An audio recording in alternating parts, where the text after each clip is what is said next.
The webinar is being recorded and will be posted to our website afterwards. So you'll also receive a link with a link to this recording and to the PowerPoint slides. So you will also have access to these slides and some additional resources that our presenters have put together. We will email that all out to you following the conclusion of this webinar. Next slide.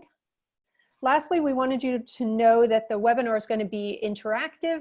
We want to hear from you. The presenters may ask you a question or some questions in which they'll encourage you to post in the chat box responses to those questions. You can also use the Q&A function if you'd like to communicate with the presenters. I'll be watching the chat and the Q&A for questions that you can pose throughout the webinar, and I'll present those to the presenters at the end of the webinar during the Q&A period. Okay, I think next slide. So I want to introduce our presenters to you. First, we have Rita Kronis. She's the coordinator for the Academy of Peer Services Virtual Community of Practice, which is a step in the peer specialist certification for the state of New York. She has over 20 years of lived experience from the world of mutual self-help peer support, supporting many recognized leaders in the movement. Her passion is collaborating on the development of peer communities of practice, and she hopes you'll take away some of that passion from today's presentation. We also have with us Martha Barbone, who worked as a veterinarian and public health officer in the USAF before being sidelined by a diagnosis of depression and PTSD. After several years, including multiple hospitalizations, medications, and other treatments, she was introduced to peer support. This led to newfound hope and discovery of inner strength. She currently is the Interim Director of Operations for INAPS, which I believe they'll be telling you a little bit more about during this presentation. We are very happy to have Rita and Martha with us today, two wonderful folks and wonderful presenters on this topic. So I'm going to go ahead and turn it over to Rita and Martha to give the webinar. Thank you so much, Anne, and thank you to the mental health transfer. It's been just wonderful to be associated with it and watch it grow through the years. I'm Rita Kronis, and I'm just going to cover our objectives for today. By the end of this webinar, we really hope you'll be able to describe what mutual support and self-help is about, recall what it is that makes peer support unique, consider some of the fundamental differences between mutual support and clinical services, recognize the challenges in translating mutual peer support into a service environment, and then we'll use the National Practice Guidelines out of INAPS to talk a little bit about ways to have that peers can align what they're doing with the core values of peer support. And what I will just mention is that we have a lot of information that we want to share. We have a handout that's going to come to you after the webinar. We'll be referencing that handout from time to time regarding some of the research and the researchers and the different resources that are available. So if you hear us talk about the handout or the reference page, you'll be getting that coming soon. What I wanted to talk about with peer support is a lot of people talk about Medicaid billable peer support and integrating peer services into clinical settings, and we will get to talk about that a little bit. But I wanted to back up the train a little bit and say that peer support is not a new phenomenon. In fact, it's ancient. It's ancient as people sitting around the campfire telling stories about the hunt and the wounds they endured. As ancient as those wounded healers having the special ability to reach those who had recently been wounded. And it's as ancient as the people that came together in groups who had endured those adventures and hardships, coming together and making cave paintings in their peer support groups. So just imagine going back that far in time, and that's how far back peer support goes. And of course, over time, it has evolved. And so here's a little bit about how each of us first encountered it. Martha? Hi, this is Martha Barbone. I'm very glad to be here today. And my first introduction to peer support, as I said, I was sidelined with this diagnosis of depression and PTSD, and And I was told early on that I would never live on my own, would never raise my children, it would never work. And that fit with the story I was telling myself, that I was hopeless and helpless and worthless. And I actually lived that life for about 14 years and was what I call a professional patient before I was introduced to peer support. And from the beginning, when I was introduced to peer support, I had this trajectory of looking at things differently, of looking at my life differently, instead of my life as I knew it being over, that now it was open up to me, and I could again realize my hopes and dreams. So since that time, I've been able to work as a peer specialist. I've worked on an inpatient locked unit. I've worked in a peer run organization. I facilitate groups for the VA. And I was even able to be the coordinator of the certified peer specialist training in Massachusetts for several years. And I believe without this peer support, I would not have been able to move on in my life. I would still be that person that I considered a professional patient. So I'm so happy to be here today to share my passion for peer support. Thank you. Thanks so much, Martha. And this is Rita again. And I wanted to echo that, peer support, it just is so essential, and it makes such a big difference. When I was 21 years old, I was signing a consent form for electroconvulsive therapy. I had ended up in a psychiatric ward, and I was told by my doctors and my parents that I would never leave that psychiatric ward if I did not sign the consent form for ECT. And so I did. I signed the consent form. I did have the treatment, and I did eventually, leave that hospital. But what they told me at that time was, you will never be able to go back to school. And at that point, I had a full ride scholarship to Cornell University. I really wanted to be a research scientist. In fact, I wanted to be a marine biologist. But they said when I left the hospital, you'll never be able to go back to school because you'll never be able to handle the stress. And don't ever think about getting a job other than maybe washing dishes or maybe working on an assembly line, for a manufacturing company. And you probably aren't going to have much of a life as far as relationships, because, people like you just don't ever have relationships. These are the kinds of things that I was being told when I was 21. And, that just, when I think about the people who feel like they've been more harmed by the system than they have by the illness, that I think I experienced that at 21 years of age. After I had hospitals and going years into, because I had a son and I had sort of a postpartum issue that led to another series of hospitalizations. I looked back on the years that intervened between the time that I was 21 and the time that I was 36. And in that intervening time, I had gone to work on an assembly line, and I had had the great success of landing in a company that supported tuition reimbursement for going back to school. So I took one night class at a time, and over the course of 10 years, I did get a degree, and I went on to start my own business. And I became really successful in corporate America. And I had to sort of look back on that when I ended up going back through the psychiatric roller coaster ride again after having my son 5 hospitalizations later. And somehow, a friend invited me to a support group when it was after the 4th hospitalization, return to psychiatric hospitalizations. And what I found in those rooms, in the support group rooms, was acceptance.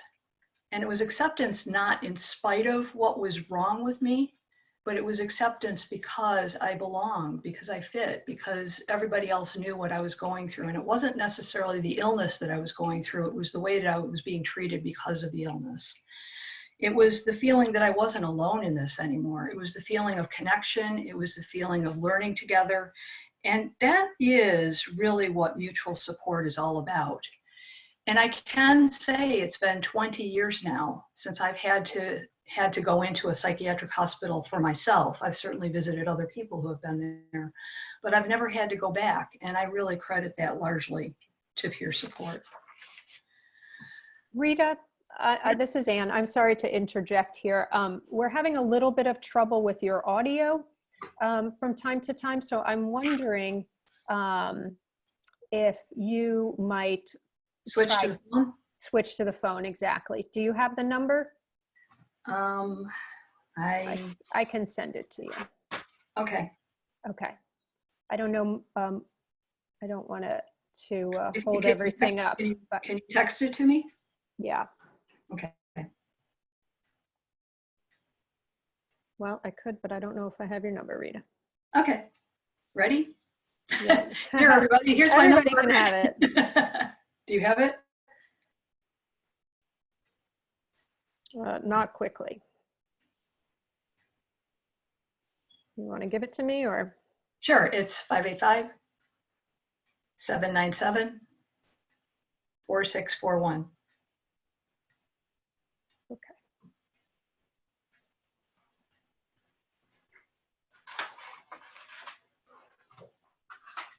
You might be able to keep going in the interim, but. Okay.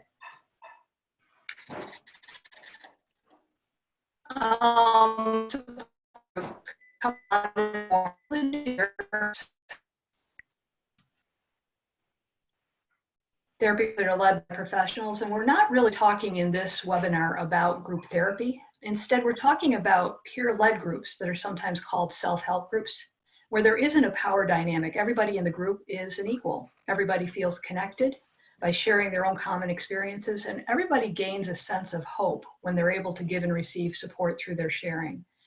That's the essence of mutual support.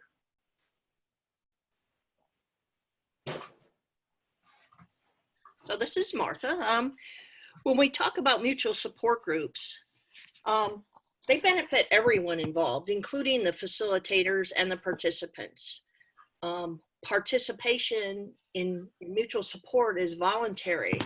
And I know in my history, it didn't happen to me, but I knew people that I was hospitalized with that had substance use issues, and they were told, you know, you have to go to 30 meetings in 30 days. And that actually is not in keeping with the idea of mutual support and peer support groups. It's totally voluntary. And in helping others, we help ourselves. Mutual support groups have been found to increase self-esteem, reduce stigma, improve decision-making, improve social functioning. And in research, these beneficial effects are attributed to the increased social support, the sense of community, the education that we provide to each other, and personal empowerment. And I know for me, empowerment was a huge part.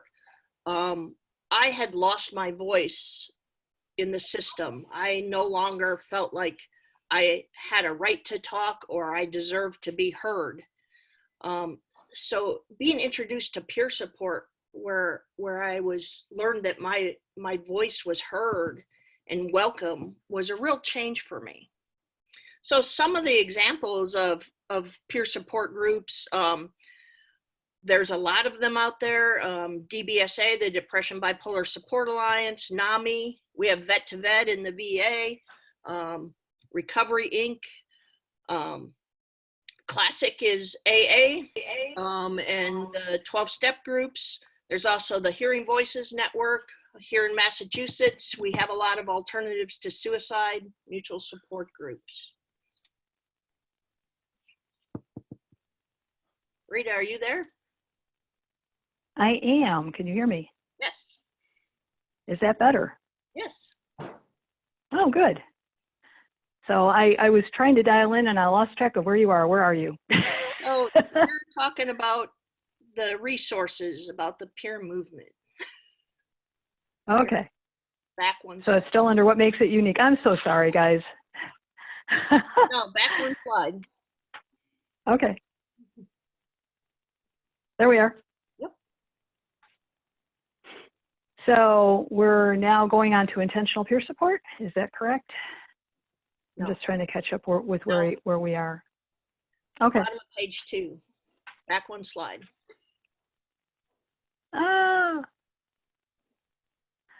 Isn't this fun? Can we edit this? Cut. So we talk about the many resources that are available. Yes, that's up for you. That's for me. So there's lots of resources available about the history of the peer movement. In fact, the Mental Health Technology Transfer Centers have done a couple of wonderful webinars. One that was a summer series that was led by Jessica Wolf, where she really talked about the whole sort of history of peer support services, especially as they're being integrated into behavioral health. And Gail Bluebird and Sally Zinman have certainly done a lot on the history of the movement. Pat Deegan has done some wonderful series on the politics of memory, a video there. There's a lot of information about the history of the peer support movement, and in particular, back with some of the early researchers like Thomasina Borkman, who studied mutual self-help and what it meant to be, what the difference was between experiential knowledge versus professional knowledge, which we'll touch upon a little bit later. And there's certainly some important and vital books in the consumer survivor movement, like Judy Chamberlain's On Our Own, which is a book about patient-controlled alternatives to the mental health system. And Sally Zinman wrote quite a bit for Madness Network News. There's a lot of people in the movement who have really made a big difference and sort of pushed back against that experience that I had when I was 21 years old, where people told me that I could never, have a family, have a job, have a life, go back to school. They pushed back and said, this is not a permanent condition for most people. And they wrote about it extensively and found alternatives, which is really what we're talking about. Not necessarily that it's alternatives to the system, but there are, many different ways in which people receive support. So, and to you, Martha. So when we talk about what makes peer support unique, so our peerness, so to speak, is that we've been in similar situations and know the emotional impact. And a dear friend of mine, who unfortunately is no longer with us, said to me once, I haven't been in your shoes, but I've been in the shoe store. And to me, that speaks so powerfully about what peer support is. I can never say I can never walk in your shoes, but I can relate around the emotions that come up, the feelings that come up of hopelessness or worthlessness or fear. So when we talk about being equal, we try not to have any power dynamic. It's not one person is the fixer and one person is broken. We share common experiences, although not identical experiences. We're willing to listen and relate to each other. In peer support, we focus on strengths, not that one person is less than the other or what's wrong with someone. We try to focus on strengths. And one thing that I really like is it's not about what's the matter with you, it's what matters to you. And that brings it sort of out of you're in treatment to fix a problem. You're getting peer support so you can live the life you want. So it's about what matters to you. My treatment goals are not always my life goals. And knowing that treatment providers are paid to provide treatment and often don't have the time or ability to support, well, how does that fit into what I want in life? I once had the experience when I was working on an inpatient unit where one of the providers said he was concerned about one of the young men on the unit, that he was too focused about getting back to work and he needed to focus on his treatment goals, and then maybe he'll be able to get back to work. And I spoke to them about how his treatment goals have to fit in with his life goals to get to work. And, an example of how that might come up, if I'm trying to go to work, but I'm on medications that make me so sleepy, I can't stay awake during the day, and I've had that experience, it interferes. So my treatment is not helping me toward my life goal. And that'd be a great discussion to have with the provider and say, this is the problem and why is it a problem? So peer support gives a sense of hope and often a feeling that one is no longer alone. I know before I met peer support, I didn't talk to anybody about what was going on with me, and I had this immense feeling that I was the only person that ever felt that way. We build trust based on shared experience and understanding, and there is a mutual desire to grow and learn together. Thanks, Martha. And I just wanted to call out one training in particular that I found especially helpful in looking at peer support, and it's called Intentional Peer Support. Sherry Mead was the founder of this program, and I've had the wonderful benefit of having that as one of my first experiences in training around peer support.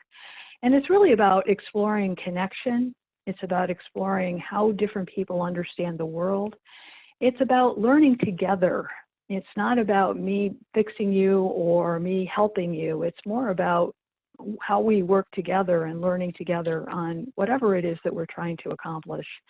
And then instead of moving away from something, it's not about stabilization and maintenance. It's not about moving away from an illness, but it's moving towards whatever goal I have in life. Like if I want to get back to work, what are the things that I need to do to take those steps towards doing that? And, you know, I often wonder how my life might have been different and how much further I could have gone so much faster if I'd had peer support in the early years after I'd been first diagnosed. But intentional peer support is just an amazing opportunity that I really wish that all peer supporters had to be able to learn about. It's a very trauma-informed. It's really about what happened to you as opposed to what's wrong with you. And now that we can see what happened to you, whether it was today something happened to you, whether it was yesterday that something happened to you, or that you're worried about something happening to you tomorrow, as many of us are in the midst of this crisis, you know, intentional peer support sits with you and says, it's not about what's wrong with you. It's about what's happening with you right here and now. So Martha? Great. So when we're talking about peer support, and actually the theme of this series of webinars, the word recovery is often central to the conversation. So if we're talking about, you know, medicine, our physical health, recovery is often like full recovery, which you have no lasting health problems, you're cured. Your recovery was first in the addiction programs, and I think there's sometimes confusion. A lot I see in the community where if you say recovery, people relate that to substance use, and where recovery is defined as long-lasting sobriety or abstinence. So what is recovery for someone that's had mental health challenges? This is the SAMHSA definition of recovery, a process of change through which individuals improve their health and wellness, live a self-directed life, and strive to reach their full potential.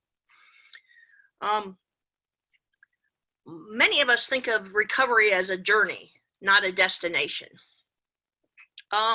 Interestingly, if you're looking at job descriptions of your own, or you happen to be applying for a job, many job descriptions for peer support will have a statement in there, something to the effect of, it requires you to be in recovery for 1 year or for 2 years.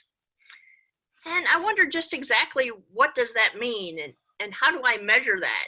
Is that measured from the last time I was in the hospital? Is it measured from the last time I took a psychiatric drug? You know, what is that? And I think that's where this becomes very personal for us. What is recovery for me?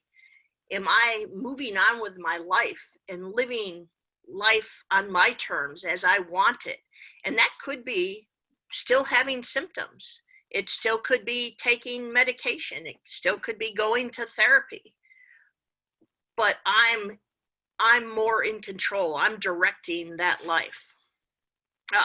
Some in the movement even asked, why do I have to define my life as being in recovery when someone else is just living their life? Because after all, that's what I'm doing now. I'm living my life.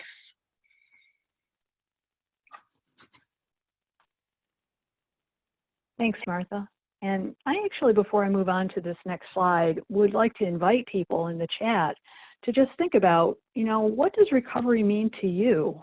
You know, when you think about the term recovery, what is that? What is it to you? Does the SAMHSA definition really capture it?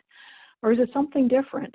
So let's just go ahead and start putting information in the chat. I can't see it, but we'll come back to it in a little while and revisit it. And as you're doing that, I wanted to tell a little bit of a story about, I wanted to be a marine biologist at one point in time. That was kind of my goal in life. And I did have a wonderful opportunity to go to the Bahamas and join a research team as part of an Earthwatch project where you kind of pay to be part of a real research team, and had a chance to encounter a dolphin while I was doing that. And it turned out that she was a captive dolphin who had escaped captivity, and we encountered her while we were on our Earthwatch project. And it just really spoke to me about the term of handy-captivity, where this dolphin, you know, all of the others in her family were still being held captive, but she had escaped captivity. And it felt very much like that, being that as a mental patient, going back into the system, you know, where I had escaped and I had lived a really successful life. But when I came into peer support and I started going back into the system and seeing the people that were still being held in handy captivity, and then I heard this keynote speech. I was at a conference where Pat Deegan, who's one of our heroes of the movement, was giving this presentation, and this was a quote that she gave. And this is speaking about peer support providers or peer specialists. She said, "Recovery is the goal. We are, as peer support providers, the evidence that recovery is real. And our very presence scrambles decades of academic theories about the course of mental disorders. We are the evidence that it is possible to live our lives, not just our diagnoses. Just by showing up at work, we raise the bar on service outcomes. Mere maintenance in the community or a life in handy captivity is not a good outcome and represents systemic failure, not success. Recovery is the goal." Martha?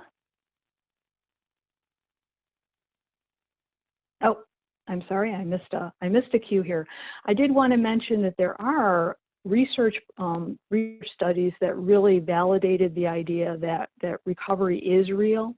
And in your handout, you're going to see research by Courtney Harding, you're going to see research by Jean Campbell, you're going to see research by a number of researchers who have spoken to the idea that recovery is not only possible, but it's an expected outcome. It's not something that it only happens to the select few, and it's not only what happens when you're on psychiatric medication. There was very clear evidence that people could recover and be completely off medication without any symptoms and live a life in the community, even if they had been the worst of the worst of the worst cases on the back wards of the psychiatric institutions. And that was my experience too. I was, you know, people have often said, well, you were never really sick if you got better.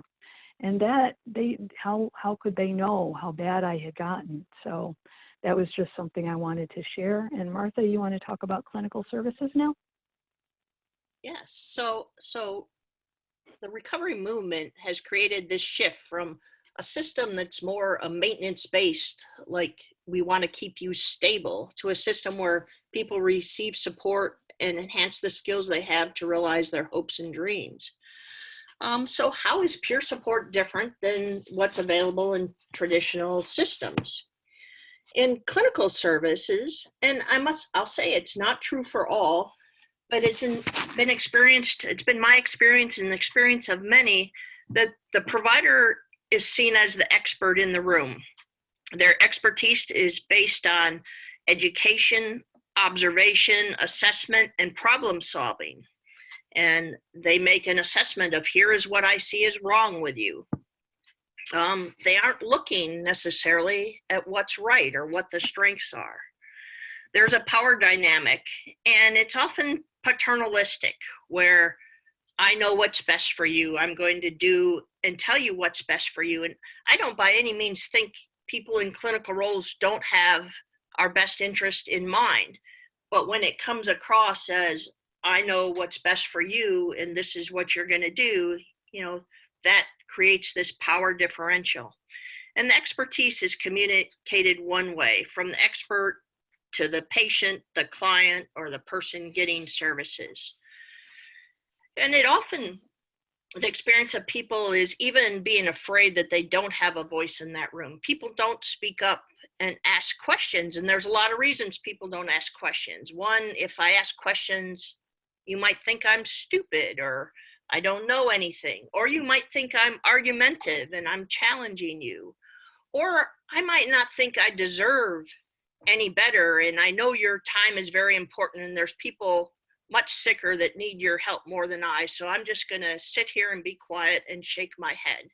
And that all comes from that power differential. Rita?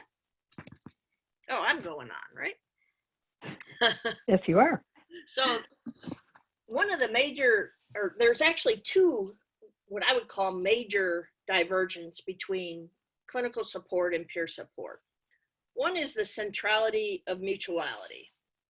Now I'll talk a little bit more about that, but the second one is the requirement that is working in peer support that we openly share our lived experience of recovery, and we share bad times as well as identifying the supports that helped us.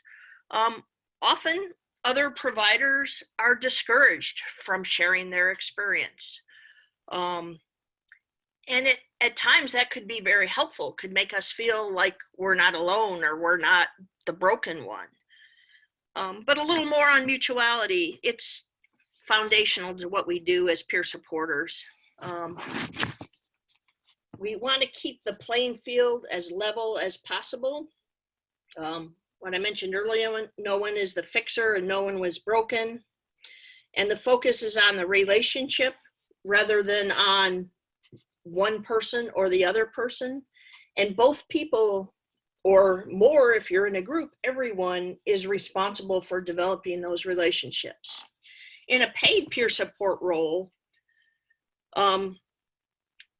it's hard to have complete mutuality because one person is being paid, the other isn't. On a locked unit, I had the key to the door. The other people I was supporting did not. Sometimes one person has a name badge and the other person does not. So it's critical in everything we're doing about making that connection and developing that relationship that we avoid anything that further increases that power imbalance. And, you know, I often said I'm a member of the treatment team, but my role on that team is a little different. My role on the treatment team is not to put the wishes of the team onto the person, but my role is to make sure that person has a voice and is heard by the team. Wonderful. Thank you, Martha. So peer supporters openly share their lived experience. In fact, we are the evidence that people do get better, that recovery is real. And I love this quote: peers are the experts at not being the experts, and that takes expertise. And I have the wonderful good fortune of working with Chris Martin, who was formerly with Recovery Innovations, who came up with that phrase. And I'm just going to say it again because I think it just embodies what peer support is, at least when it's being provided as a service. Peers are the experts at not being the experts, and that takes expertise. So as Martha mentioned earlier, you know, there's sort of this leveling of the playing field, and for some traditional providers, the code of ethics that goes with their professional licenses actually prohibit or discourage self-disclosure, you know, that is telling your own personal stories, and peer support values require us to do that. And it's not as simple as saying, you know, here's what I did on my summer vacation. When we're revisiting some of these really emotionally charged and very traumatic experiences day in and day out, that places a real heavy emotional burden on peer supporters.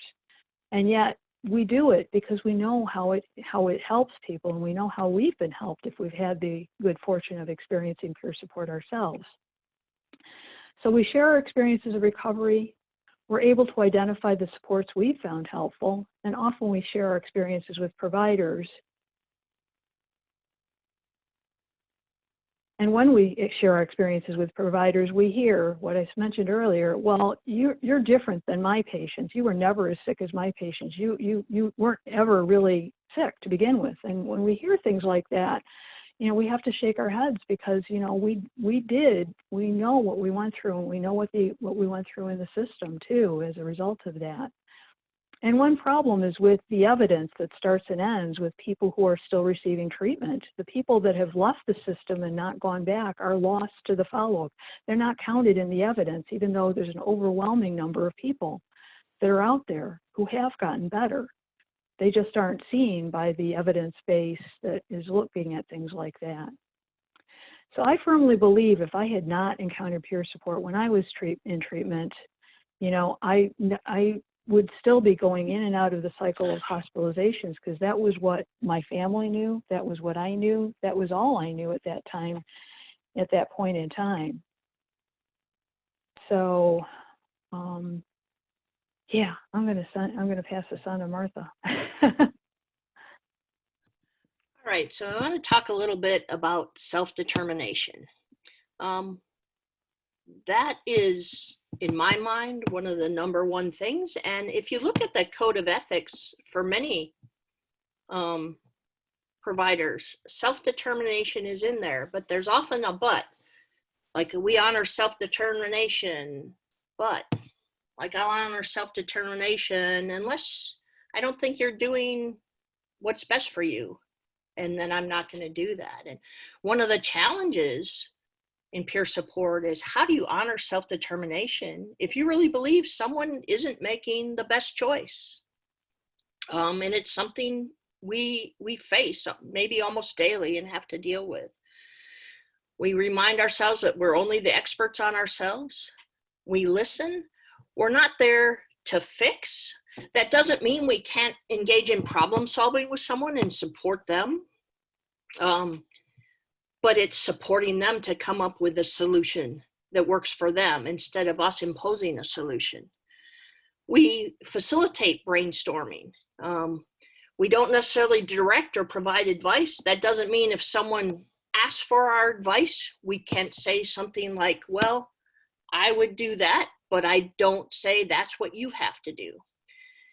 And we work with people. We don't do for people. And this, you know, even applies for advocacy. I advocate with somebody. I don't advocate for them. And ideally, if someone's speaking, they're there in the room to speak.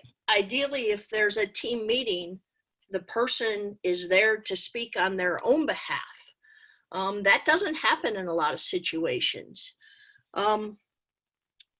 You know, there's been examples I've actually asked other people why a person couldn't be present in the team meeting. And they said, well, you know, we talk about things that we wouldn't say to them. And that's kind of curious to me of why you would say something in a meeting like that that you couldn't say to someone's face. And some of that gets down to, you know, the way we talk about people and maybe even the language we use. And it would be great if we could get everybody to use language that everyone understands and not talk about people, but talk with people. Yeah.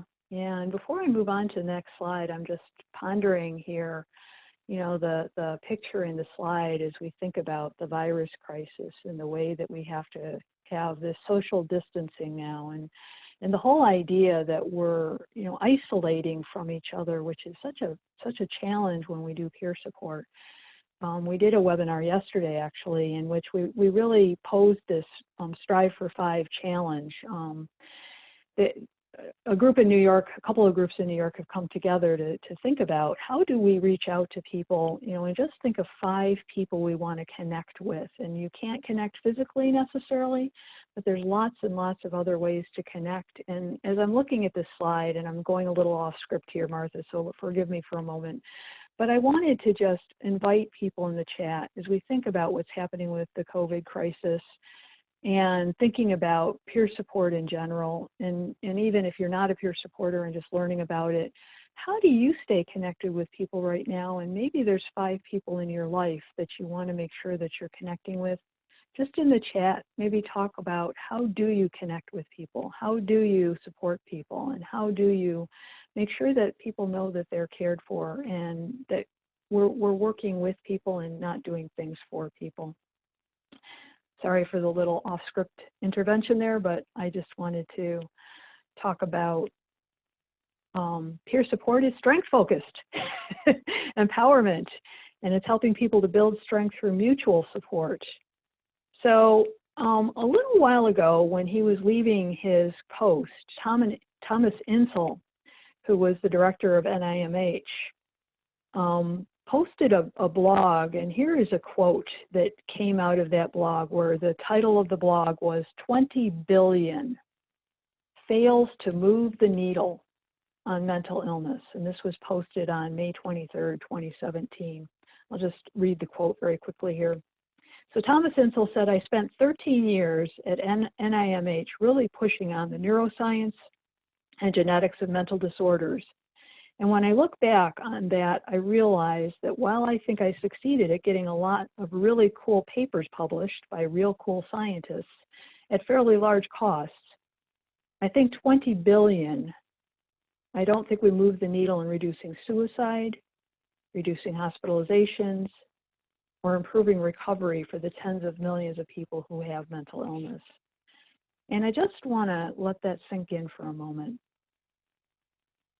I mean, how much more could have been done in the realm of peer support if even, you know, 1,000th of that 20 billion had been spent on helping peer support get off the ground and really helping make connections with people.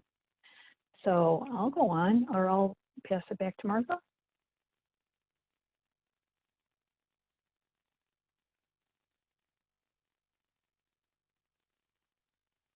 Sorry, Rita, go back one slide.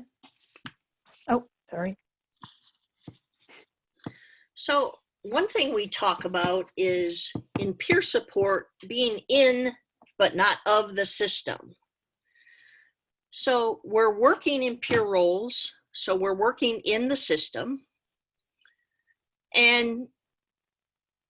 But to fill our other responsibilities, we always have to be careful not to become of the system. So some of the ways we're in the system is we have responsibilities in the system. We need to know the agency policies where we work. We need to be accountable that we're showing up to work on time and we're doing what we were hired to do. And we also often have roles to educate others about peer support and about recovery. But when I say we aren't of the system, we use what we call human experience language. We don't use diagnostic labels. We might use person first. Like I would say, I have a diagnosis of depression and I have a diagnosis of PTSD. Or I have a diagnosis of bipolar instead of I am bipolar. The fact that I have a diagnosis, that's actually a fact, but I'm not relating to that in that identifying that's who I am. So, and the other is common everyday language, and often clinical terms, people don't understand what we're talking about, and I find them to be a shortcut.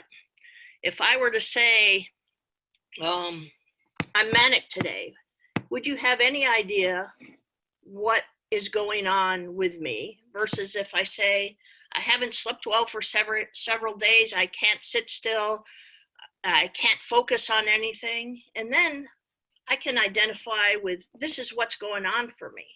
And that might be very different what another person would describe as manic. So using common everyday language helps us better understand what's going on with each other and connect better. We use a strengths-based approach. We embrace self-determination.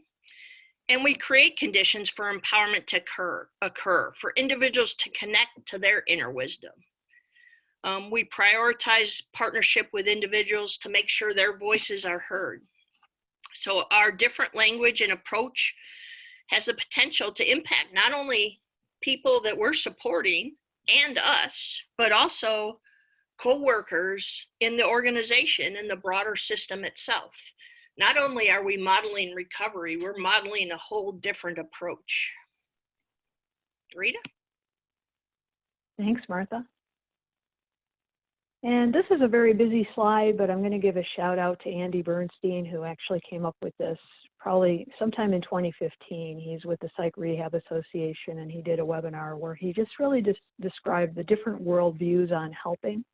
So we have two helping professions here, and as peers move from the very natural mutual support that happens in the community and that people do freely and voluntarily and just do it as a human to human kind of experience, moving into the system, we've got these two different worldviews. And I'll just stop for a minute and let you take a look and take in some of this slide, and I'll kind of process through it in a moment.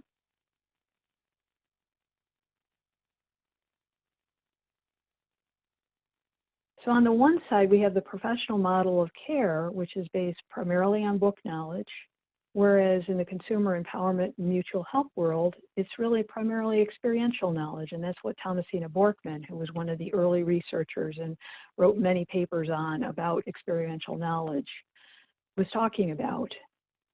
On the professional side, expertise is defined by formal education, credentials, a licensing process, to make sure that you have qualified people that are performing these services, which are essential services. Having somebody who really can observe what's happening and be able to make determinations that are helpful is essential.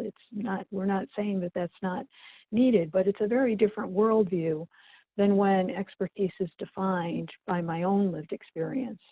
My experience as a 21-year-old signing a consent form for ECT, my view of that and the clinicians or even my parents' view of that were very, very different at that time. So in the professional model of care, services are provided in exchange for money. In consumer empowerment, in the true sense of mutual self-help, it's provided for the love of helping and the love of learning and growing together. Now, certainly as we move into the overlap between, that's starting to shift and change, and we'll talk a little bit about some of the challenges there. So with the professional model of care, accountability is from me to the patient, communication is from me to the patient, whereas in consumer mutuality, the essence of mutuality is a reciprocal kind of communication and accountability, so it's bidirectional. With the professional model of care, there are very rigid and clear boundaries, whereas with the consumer model, there are very flexible boundaries. And I mentioned to somebody recently that it's interesting that in the professional world, it's sort of like being somebody who's learned how to build walls. Those boundaries are clear walls. You put brick by brick by brick to build walls. But in peer support, we're taking those walls and we're knocking them down to create bridges. So that instead of building walls between us, we're building bridges between us. And I think that's probably a good metaphor for the difference between the ways in which we approach things. In professional, the power is defined by the role, and in consumer self-help, power is defined by the situation. I may be a facilitator for a support group one day, the next day I might be a participant in that support group. And so the power is defined by the situation I'm in. The professional model of care is externally regulated, and the consumer is unregulated by and large. We have a lot of consumer-run agencies that are not licensed, but they are providing support to people. And so you see this overlap in worldviews is a cause of tension and confusion. And something that I've been writing about recently is there's a lot of confusion about roles of peers in the professional settings. But in the peer-run organizations, there's no confusion because everybody knows what mutual support is and are being, led through an apprenticeship to be, that support group facilitator or that peer supporter, because that's the business of the organization. Mutual self-help is the business of the organization. So there is no confusion in those settings. Whereas in professional settings where we're needing to adapt our roles to fit within the settings, that's where there's more complex conversations that need to happen in order to allow peer support to be what it could truly be. And so I'm just going to pass this back to Martha and go in the right direction.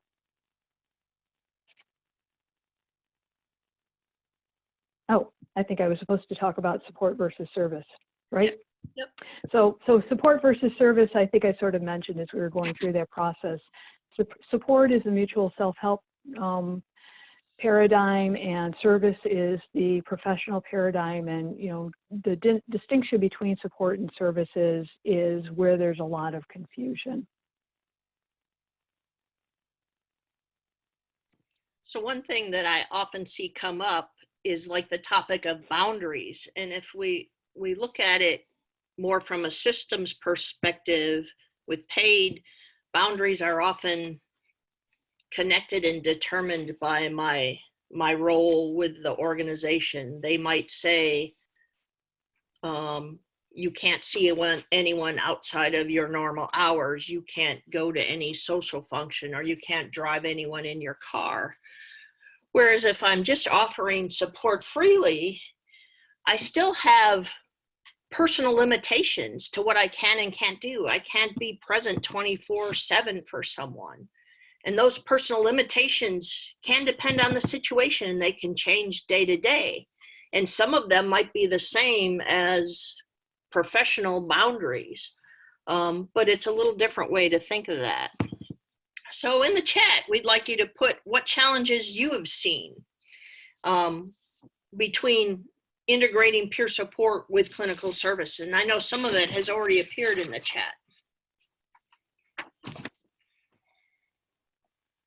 And I just thought I would chime in that one of the exercises we use in the ethics portion of one of our training programs is talking about somebody who comes to a peer supporter saying, will you come to my birthday party? And depending on the setting and depending on the kind of service that's being provided, sometimes that's fine and sometimes it's not. But I just completely lost it one day when somebody said, well, I can't come to your birthday party or I'll lose my job. And I was like, really? You're going to tell somebody that? That just made no sense to me at all. There's many other ways of, talking about what you can and can't do, and, putting out there what your professional boundaries are or what your personal limitations are. But that just, it was such a shock to me that somebody would feel they would lose their job over, potentially going to somebody's birthday party. So that was one that just struck me at the time, and I've just never recovered from it. So one of the comments I've seen is role clarity, and people don't understand my role. And that, I think, is one of the most common things I hear, or people will tell me I spend all my time in supervision trying to explain what my role is. And that puts a lot on the person trying to do peer support. We have, and we'll talk about at the very end, things that we are trying to do to help clarify that for, especially if you're supervised by someone who's never been involved in peer support. So we will get to that.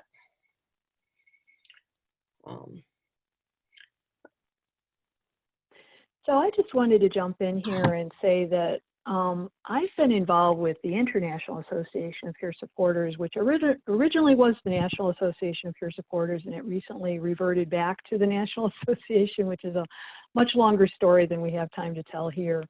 But I got to know the founder of NAPS many years ago when I had started a support group for peer supporters.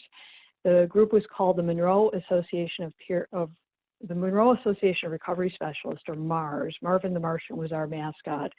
And we had been meeting after I had done a training on intentional peer support that I brought back to my home community of Rochester, New York. And we had about 20 people that were taking the training. And after we finished the training, everybody wanted to keep going. They wanted to keep learning together. They wanted to keep growing. So I approached Steve Harrington at the time because I knew he had this member association called the National Association of Peer Specialists. I said, Steve, we want to start a local chapter of NAPS. And Steve said, this is a member organization. We don't do local chapters. And that was the end of that first conversation. A week later, after I had met with the group, they said, we really want to form this association. So I went back and I called him. I said, Steve, we really want a local chapter of NAPS. And he said, no, this is a member organization, individual memberships, that's it. And that was the end of the second conversation. Met again with the group a third time. And after the third time, I called Steve and I said, Steve, we need a local association. Can we just do it? And Steve said, fine, do it and tell me what you did. But over the course of time, I got to know Steve Harrington very well, and he became a treasured and very dear, cherished mentor of mine. And so I worked with Steve on a number of different projects, including the Recovery to Practice project. It was a SAMHSA funded program on 6 different disciplines were involved. There was the psychiatrists, the psychologists, the social workers, the psychiatric nurses, the addiction counselors, and peer support were developing recovery-oriented training for each of their respective professions, and we were doing the one on peer support.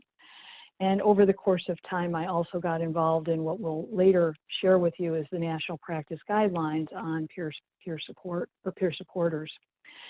But I had the wonderful opportunity of working very closely with Steve until 2015 when he had a stroke and was sidelined. You know, he had to take an extended medical leave. I still do stay in touch with Steve, but he was no longer able to continue as the executive director, and the organization has gone through a number of different leaders, including me for a short time, and now Martha.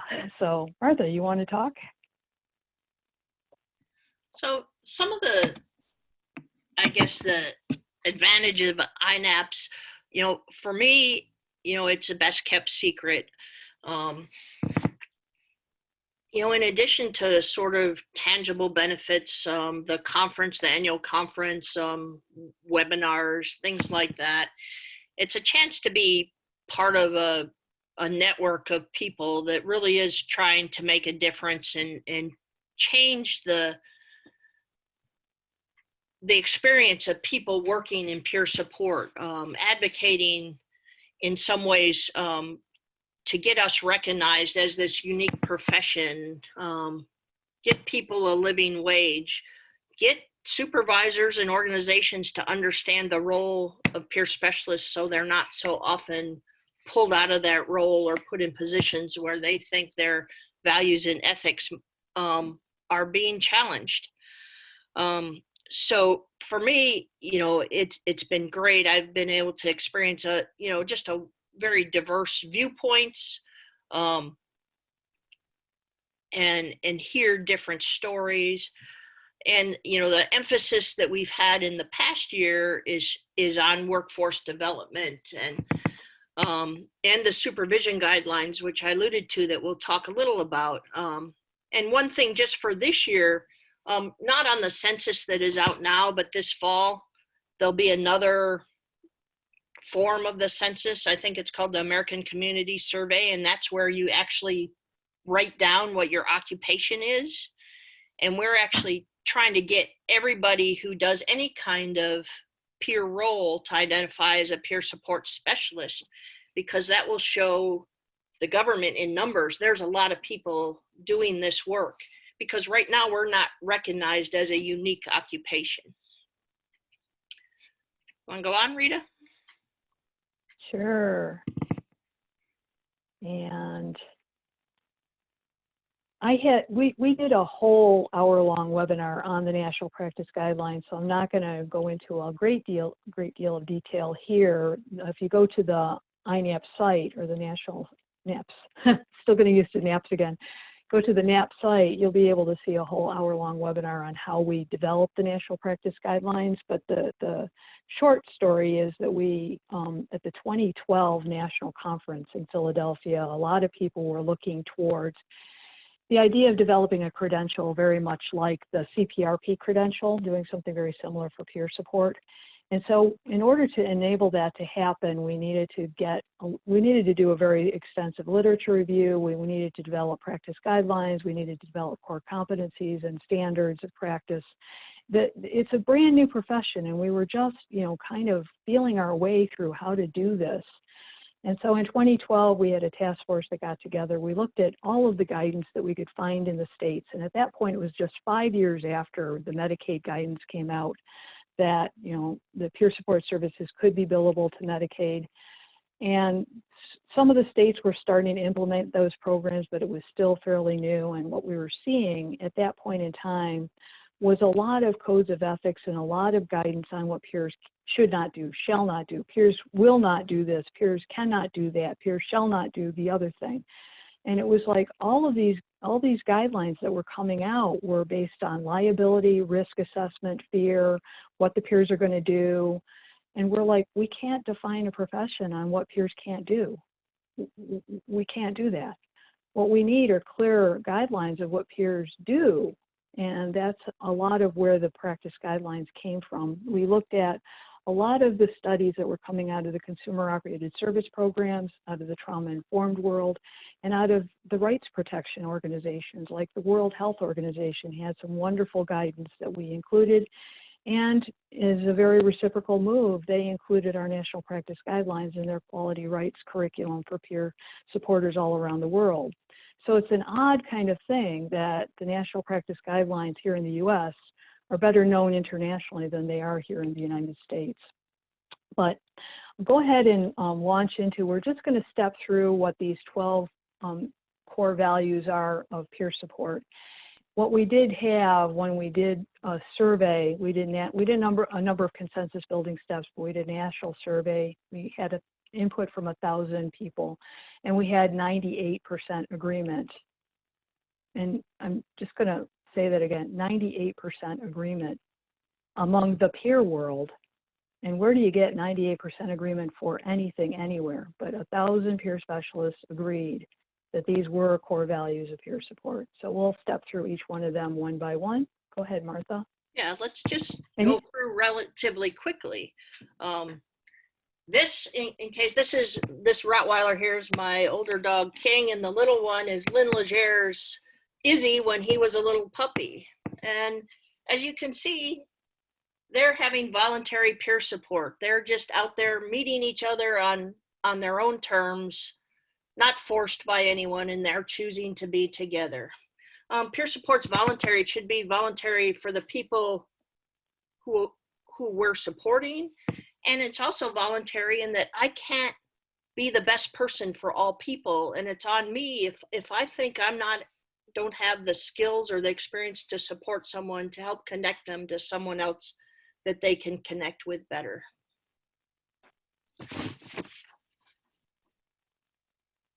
Let's just go through them quickly, Rita. Yep. So peer support, the second one is the core value is the peer support is hopeful.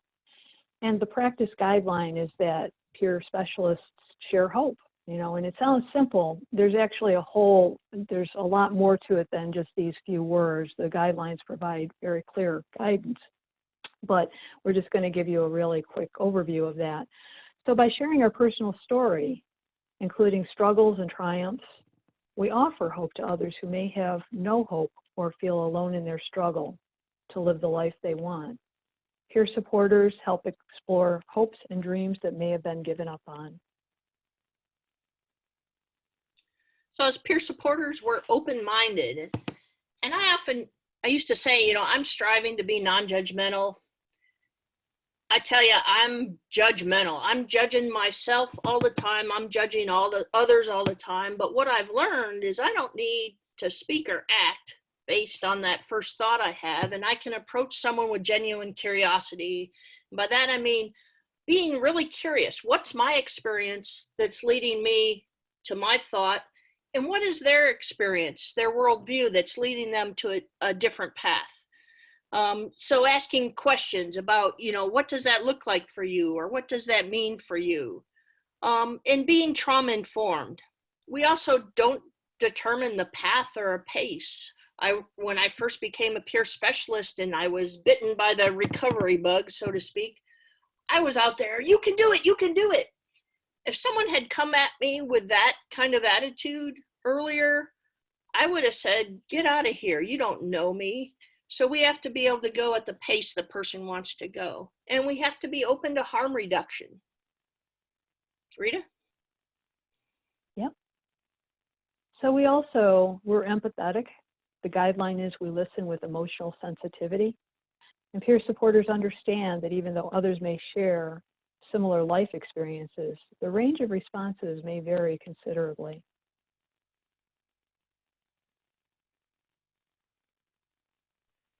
And peer supporters are respectful. Being curious, embracing diversity. Often this is done by listening and more listening, identifying similar feelings and situations that we have in common. Knowing that we don't have all the information, and really being present with that person to find out how we can best support them or just be with them in that moment.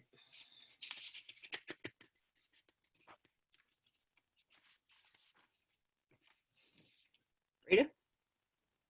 Yep.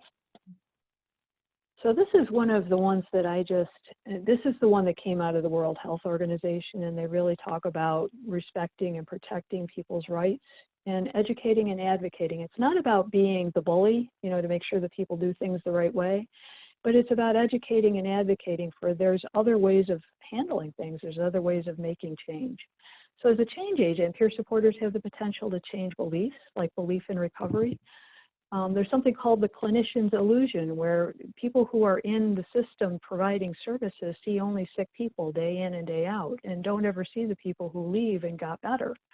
So they may have a belief that people just never recover. And that was where that Pat Deegan quote was so powerful for me, that I had somebody say, go back and tell your providers you got better and let them know that they made a difference in your life.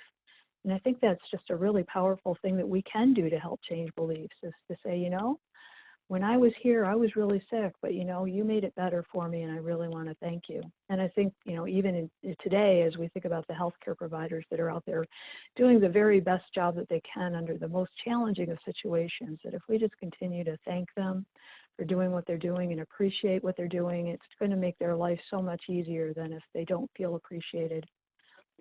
A thing that we can do is inspire change. There's new trainings and protocols all the time that come out when we speak up and say, that just didn't work for me. Let's try something different.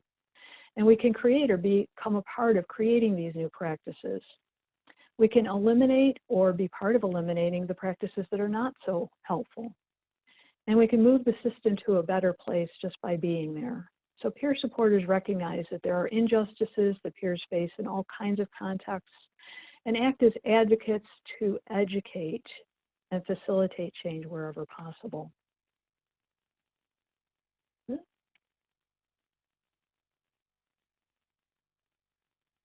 Sorry, peer supporters are honest and direct. That doesn't, to me, need a lot of explanation, but we don't make false promises or misrepresent ourselves or misrepresent the circumstances. If we can't maintain complete 100% confidentiality, we should not say that anything you say here is confidential, if in fact we have to share it with someone else. We don't make up part of our story in a way to connect with people.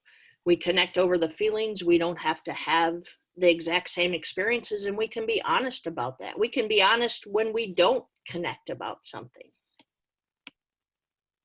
Yeah, and I just wanted to kick in that for me, it's not always easy to be honest, especially if I think somebody's going to get mad at me because I'm going to be honest with them. But I so appreciate when people are honest with me, and that gives me more courage to have those difficult and challenging conversations with people, especially if we have to set down a personal limit or some kind of a boundary, or just really say, this isn't working. We're having a mutual relationship here, and it's not working on my side. Having those honest, direct conversations are so important for having, really good relationships. Oh, that's me. And so mutual and reciprocal. So peer supporters encourage the peers to fulfill a fundamental human need, to be able to give as well as receive. I think one of the most harmful things that happens in the system is when you aren't allowed to give anything back. When providers provide and provide and provide and provide and provide, but the person themselves, they can't even pay for services because the services are being paid for through benefits. It's completely taken out of their hands to ever be able to give anything back. And I think one of the most healing things that happens in peer support is that as peer supporters, we're not taking money or we're not taking gifts necessarily, but we're exchanging smiles and we're exchanging conversation and we're learning and growing together. And when people are allowed to give something back, it changes it from a helpless situation to a hopeful situation. So that's a little bit about what mutual and reciprocal is about. So some of the most powerful moments in the relationship are when somebody who thought they had nothing to offer are able to suddenly give something to somebody else.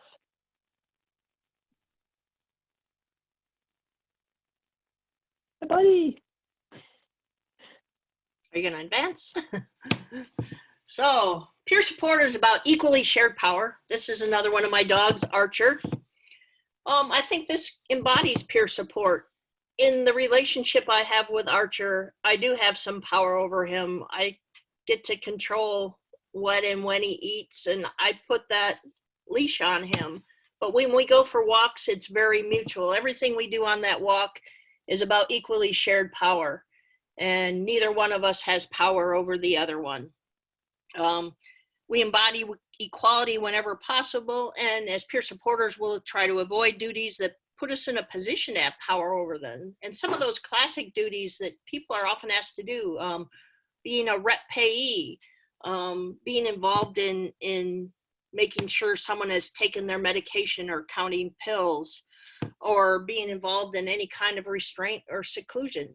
Those are things that are not part of our role and we should not be involved in. Rita? And so peer supporters encourage others to identify their strengths and then use them to improve their lives and encourage exploration of hopes and dreams, getting back to those hopes and dreams that maybe have been lost. Peer supporters don't fix or do for others what those others can do for themselves. And peer supporters are transparent. Part of this is clearly explaining what can and cannot be expected from peer support, from that relationship. You know, we talked about earlier boundaries and how this is in a paid relationship. It's not the same as being friends. Some of these limitations are by organizational policy, like with respect to your hours or attending social events or even reporting requirements. And some of it is your own personal limitations. Rita?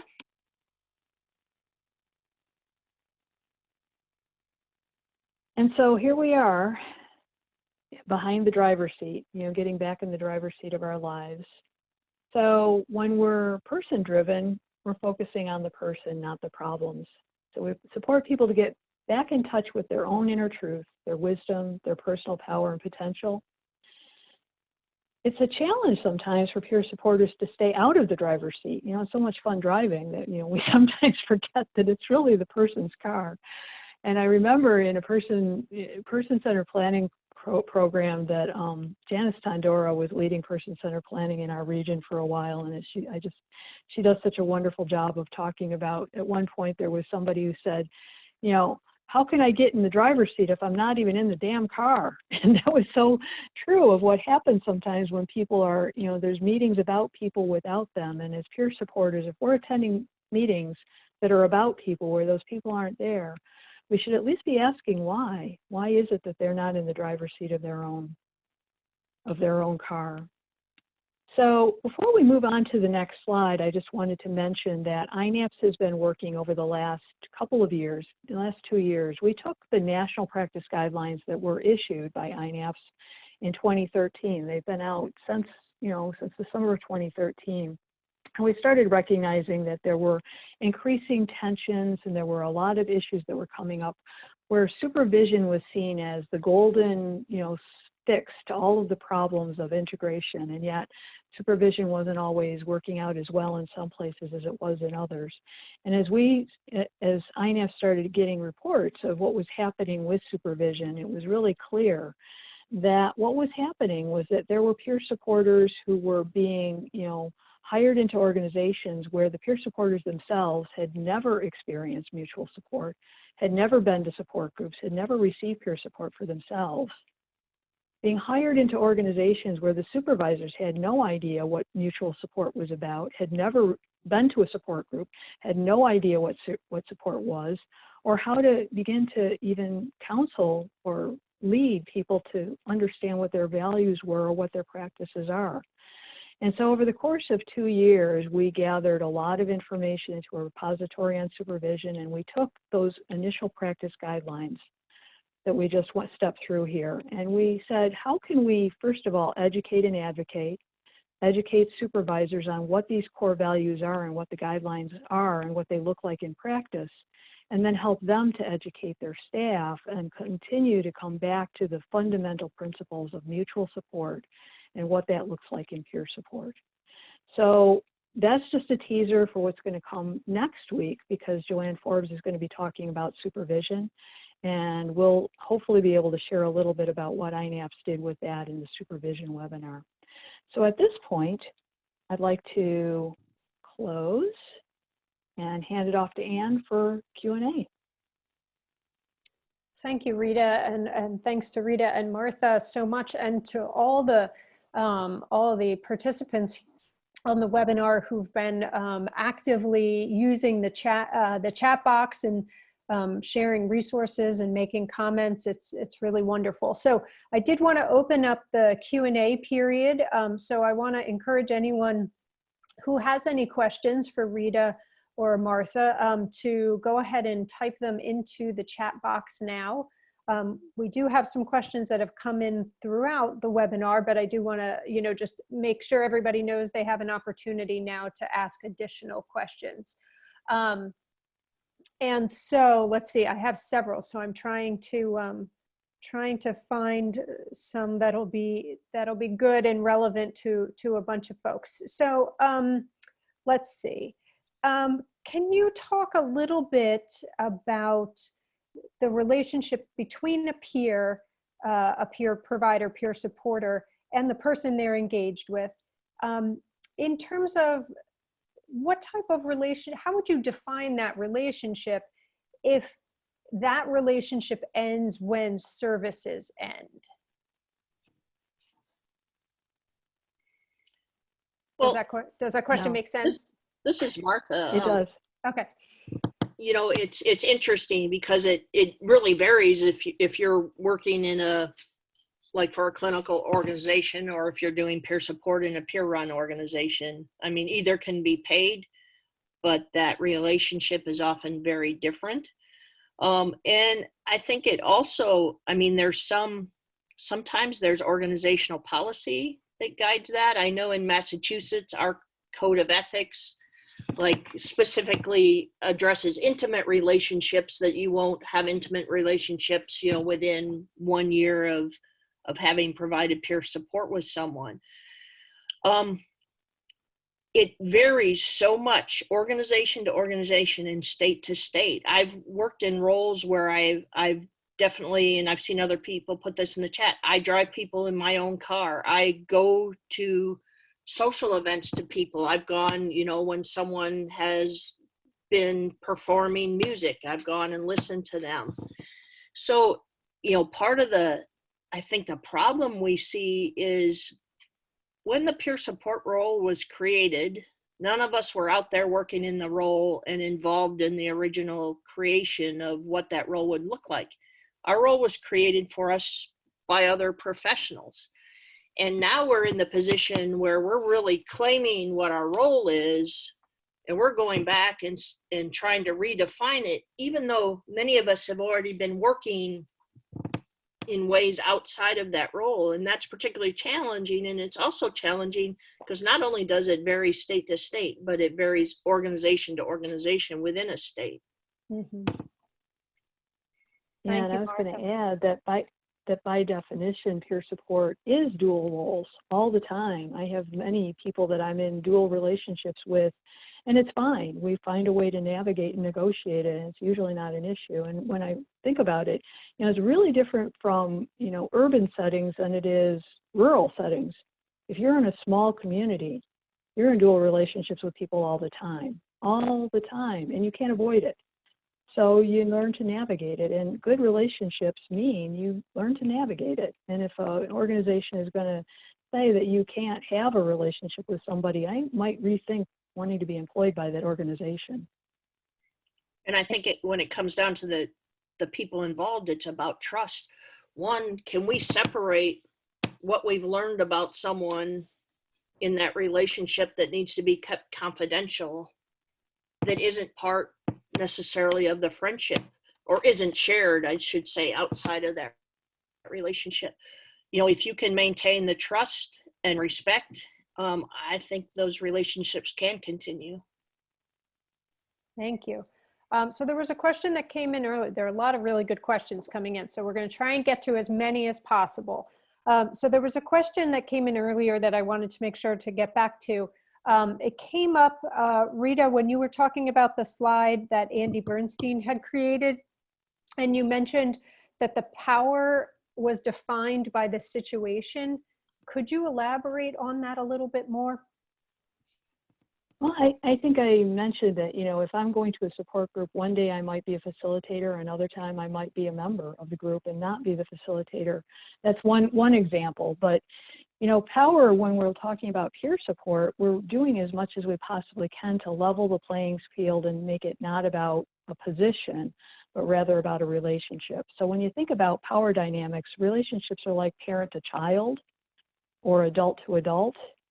But often what happens in peer support, it's like we're reclaiming our childhood and we're children together again and relearning a relationship where there are power dynamics and sibling rivalries and everything like that too. But when you look at power, it really is positionally focused. I don't know if I'm making myself clear there, but it's not about who has control over as much as it's how can we learn together mutually to move toward whatever a person's goals are. Okay, great, thank you.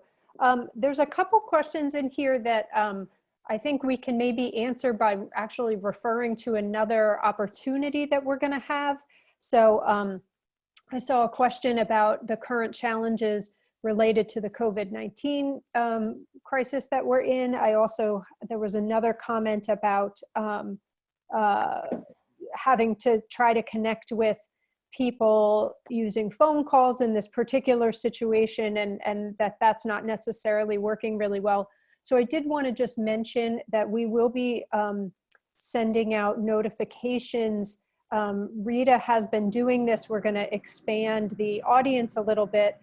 We are going to have peer supporter mutual support calls a couple times a week for the next several weeks, and then we'll get that information out. So for anybody who's currently serving in a peer supporter position or role, who'd like to connect with others to try to talk about and get some support for some of the current stuff that's going on with the public health crisis, that'll be an opportunity to connect with others around that. So we'll send those notifications out to everyone who's on the webinar today.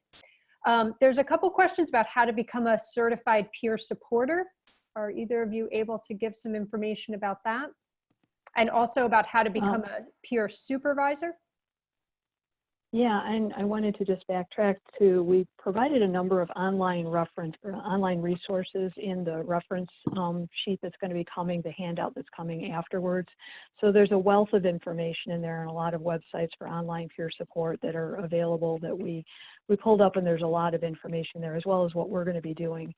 And then as far as certification, every state does it differently. So you're going to have to check in with your state and your state certification board, but there's a wonderful resource out of the Texas Institute for Excellence in Mental Health called, it's an annual report, it's a semi-annual report that they share on the 50 states and how certification is happening. I did not put that in the webinar resources, but we can follow up with that afterwards. And I just put the Copeland Center resource in the chat too. You can look up your state. And it does vary by every state. And, you know, anytime you produce a document that way, as soon as it's published, it might be out of date. So you still should check with your state. Absolutely. Okay, and then this is a big question for the amount of time remaining, but I saw a bunch of comments in the chat and a question in the Q&A talking about the relationship between peers and clinical staff and some of the potential differences in their values or approaches. And one of the questions was just about how do you approach or mend those times where there might be tension or friction between what you as a peer support provider might be looking to do and what someone in a more traditional clinical staff role might be doing.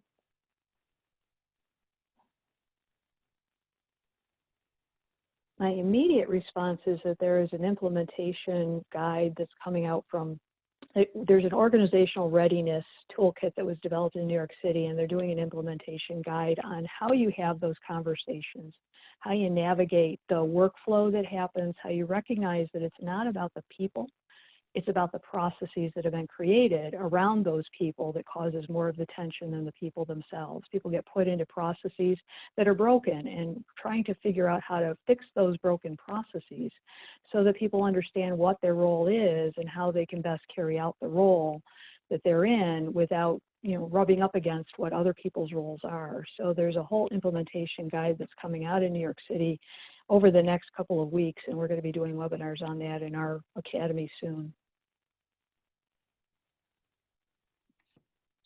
Great. I don't know, but it's also possible that we may have an opportunity to touch on that in next week's webinar as well, in terms of relationship with supervisors, non-peer supervisors, and or how to use your supervision to work through some of those potential tension or friction points.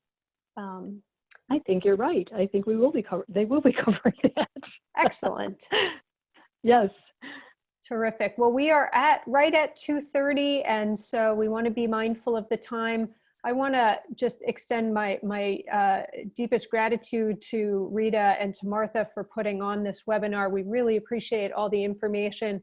They've also put together a really extensive list of resources that we'll be sending out to everyone who's registered for this webinar following the webinar.